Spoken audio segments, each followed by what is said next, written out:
সকাল সকাল দেখো আজ কতগুলো মাছ ধরে এনেছি পুকুর থেকে। তো এগুলো আছে সব তেলাপিয়া মাছ। তো তেলাপিয়া মাছটা কিন্তু অনেকেই পছন্দ করো, আর যদি হয় বিশেষ করে পুকুরের জ্যান্ত মাছ তাহলে তো কোনো কথাই হবে না। তো না হলেও 2 কেজি মাছ তো হবেই।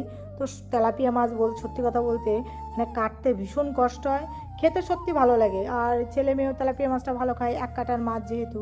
শুক্লামণ্ডল আমার ছোট্ট মিনি ব্লকে তোমাদের সবাইকে অনেক অনেক স্বাগত। আর দেখো পুকুর থেকে এসে একটু ভিজে গেছিলাম, তো মাছ টাছ কেটে ধুয়ে ওটাকে জল ঝরাতে দিয়েছি, আর এদিকে রান্নাঘরে চলে এসেছি। রান্নাঘরে এসে দেখো অনেক বাসন কোসন ছিল, সেগুলো ধুয়ে মুছে পরিষ্কার করতে অনেকটা টাইম লাগে। আমাদের দেখো সংসারে যাবতীয় কিন্তু অনেক অনেক কাজ থাকে, বিশেষত রান্নাঘরটা পরিষ্কার করতে আমাদের অনেক টাইম লাগে।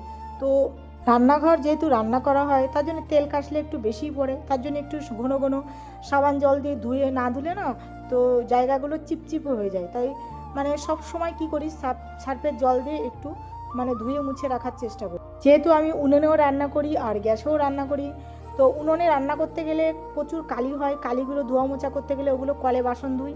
আর গ্যাসে রান্না করলে যেহেতু কালির কাজ করা হয় না, এখানে কালির কোনো অপশান নেই, তার জন্য আমি বেসিংয়ে সব কিছু ধুয়ে রাখি। বাজার থেকে কিছু সবজি এনেছিলাম, টমেটোগুলোকে মানে সবজিগুলোকে কি করি, ওগুলোকে মোটামুটি আমি ধুয়ে ফ্রিজে ঢুকিয়ে দিই, না হলে কারণ প্রচুর ধুলোবালি থাকে সবজিতে, সেগুলোকে একটু পরিষ্কার করে না রাখলে মানে কেমন যেন লাগে গায়ের মধ্যে। আর একজন চলে এসছে, দেখো খিদে পেয়ে গেছে, এসেই খাবার খুঁজছে। খিদে পেয়েছে, বাচ্চা মানুষ অল্প খায় কিন্তু ঘন ঘন খাবার চায়, তার জন্য আবার চলে আসছে। তো আমার রান্নাবান্না কমপ্লিট, খুদের ভাত, গরম গরম তেলাপিয়া মাছ ভাজা, আলু ভাজা, কাঁচা পেঁয়াজ, শুকনো লঙ্কা।